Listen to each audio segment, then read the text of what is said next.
la benedizione di Padre Oliviero Svanera e di Sant'Antonio. Che emozione! Lo straordinario volo in elicottero di Antonio a benedire i luoghi colpiti dalla pandemia un anno fa, il ritorno della reliquia dell'avambraccio sinistro del corpo del santo a Padova dalla Basilica della Salute in questo 2021. Sarà giornata di festa per Sant'Antonio il 13 giugno a Padova e in tutte le vostre case, da dove potrete seguire la lunga diretta dall'alba sino al tramonto, trasmessa su Rete Veneta, emittente del network Media Nord-Est. Un ritorno al santo della reliquia dopo 369 anni.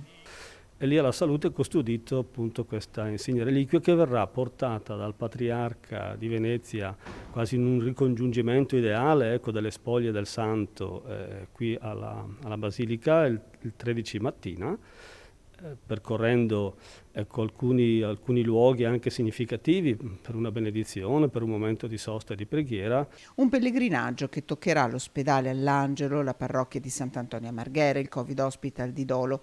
Gli uomini e le donne del network Media Nord-Est vi racconteranno questo straordinario viaggio che condurrà la reliquia sotto le cupole del santo, dove resterà per una settimana sull'altare maggiore. Nel pomeriggio la tradizionale statua processionale di Antonio uscirà lungo le vie di Padova con un percorso simbolico per rientrare per la celebrazione eucaristica delle 17. La solenne benedizione del santo in un 13 giugno dal sapore di rinascita arriverà anche nelle vostre case con la diretta che su Rete Veneta proseguirà senza sosta dalle 5:25 del mattino.